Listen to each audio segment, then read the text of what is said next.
5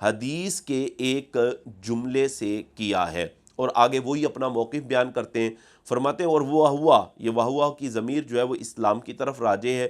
وہ ہوا قول و فعل، اسلام قول اور فعل کا نام ہے، یعنی اس بات کی طرف حضرت امام بخاری نے اشارہ کیا کہ ایمان بسیط نہیں ہے بلکہ ایمان مرکب ہے۔ اور آگے خود ہی فرما دیتے ہیں، فرماتے ہیں وَيَزِيدُ وَيَنْقُصُ، اور ایمان زیادہ بھی ہوتا ہے اور وَيَنْقُصُ، اور ایمان میں کمی بھی آتی ہے۔ جب انسان گناہ وغیرہ کرتا ہے، معصیت کرتا ہے، تو اس وجہ سے کہتے ہیں ایمان میں کمی آتی ہے، اور اگر وہ نیکیاں کرتا ہے، اچھے اعمال کرتا ہے تو ایمان میں اضافہ ہوتا ہے۔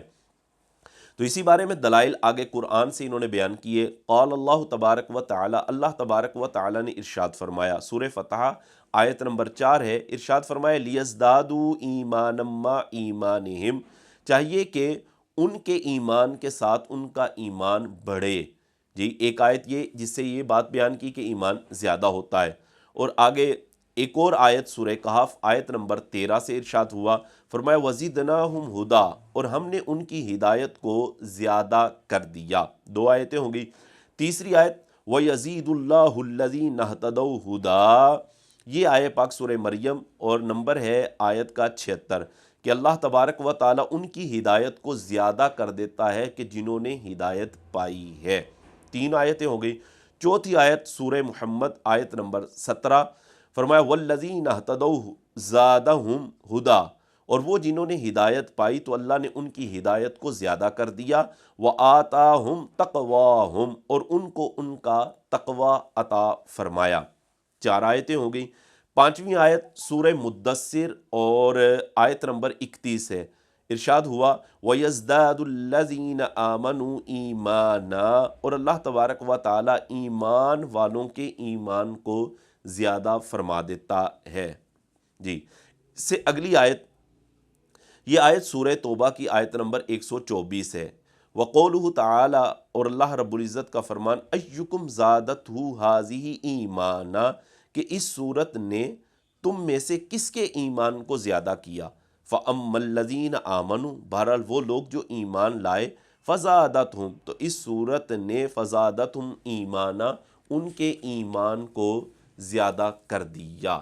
اسی طرح ایک اور قرآن مجید فرقان حمید سورہ آل عمران آیت نمبر 173 سے آیت لے کر آئے ہیں کہ فَخْشَوْهُمْ، تم ان سے ڈرو، فَزَادَهُمْ ایمانا، کہ اللہ نے ان کے ایمان کو زیادہ کر دیا ہے۔ سورہ احزاب کی آیت نمبر 22 آگے لے کر آئے حضرت امام بخاری، وقولہ تعالی، کہ اللہ تبارک و تعالی کا فرمان ہے وما زادہم الا ایمانا و تسلیما، اور اللہ نے ان کے ایمان کو اور ان کے مان لینے کو زیادہ کر دیا ہے۔ تو اتنی آیتیں حضرت امام بخاری رحمۃ اللہ علیہ نے جو ذکر کی ہیں، ان تمام آیتوں کو بطور دلیل کے حضرت لے کر آئے اور اس بات پر دلیل بیان کی ہے کہ ایمان کے اندر کمی بیشی ہوتی ہے۔ بہرحال ہمارا موقف یہ ہے کہ ایمان جو ہوتا ہے، نفس ایمان کے اندر کمی بیشی نہیں ہوتی۔ ہاں، ایمان کے قوی ہونے اور ایمان کے کمزور ہونے کے قول ضرور موجود ہیں کہ کسی کا ایمان بہت زیادہ قوی ہوتا ہے اور کسی کا ایمان اتنا قوی نہیں ہوتا، جیسا کہ ایک حدیث پاک کا مفہوم ہے کہ حضرت عمر رضی اللہ تعالی عنہ کا فرمان ہے، فرمایا کہ حضرت ابو بکر صدیق رضی اللہ تعالی عنہ کا ایمان ایسا ہے کہ ان کا ایمان ایک پلڑے میں رکھا جائے اور تمام اہل زمین کا ایمان دوسرے پلڑے میں رکھا جائے تو فرمایا ابو بکر کا ایمان تمام اہل زمین کے ایمان سے بھاری ہوگا، جس سے یہ پتہ چلتا ہے کہ ایمان میں قوی ہونا یعنی اس کا زیادہ اس اعتبار سے شدت والا ہونا اور کمزور ہونا تو اس اعتبار سے تو ہے، لیکن ایمان میں کمی بیشی کا ہونا یہ درست نہیں ہے، کیونکہ کمی بیشی اس چیز کے اندر ہوتی ہے کہ جس میں مقدار ہو، جو لمبائی چوڑائی اور موٹائی کو قبول کرنے والا ہو، اس کے اندر کمی بیشی ہوتی ہے، جبکہ ایمان ایک کیف ہے، ایمان ایک تصدیق قلبی کا نام ہے۔ تو کیف کے اندر، حالت کے اندر کمی بیشی نہیں ہوتی۔ ہاں اس میں شدت اور ذوف والی بات تو کی جا سکتی ہے، لیکن اس میں کمی بیشی نہیں ہوتی۔ تو بہرحال حضرت امام بخاری کا چونکہ موقف یہ تھا تو اسی پر حضرت نے دلائل بیان فرمائے، اور ہمارے دلائل ایک تو یہ کہ قرآن مجید فرقان حمید میں بہت سارے مقامات پر اللہ تبارک و تعالی نے اعمال کا عطف ایمان پر کیا ہے، جیسے فرمایا ان الذین آمنوا وعاملوا الصالحات، وہ لوگ جو ایمان لائے وعاملوا الصالحات اور انہوں نے نیک اعمال کیے۔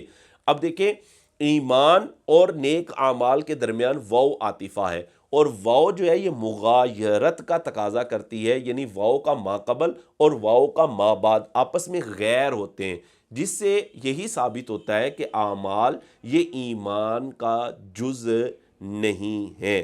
اور اسی طرح بہت ساری احادیث صحیحہ کے اندر بھی موجود ہیں جس میں اس بات کو بیان کیا ہے کہ ایمان جو ہوتا ہے اس میں کمی بیشی نہیں ہوتی، بلکہ ایمان ایک تصدیق قلبی کا نام ہے۔ تو یہ تو وہ آیات تھی جو حضرت امام بخاری رحمۃ اللہ تعالیٰ علیہ نے اپنے موقف پر بیان کی۔ ایک حدیث بھی انہوں نے بیان کی ہے، فرماتے والحب فی اللہ والبغض فی اللہ من الایمان، کہ اللہ رب العزت کے لیے محبت کرنا اور اللہ رب العزت کے لیے ہی بغض رکھنا من الایمان، یہ بھی ایمان سے ہے۔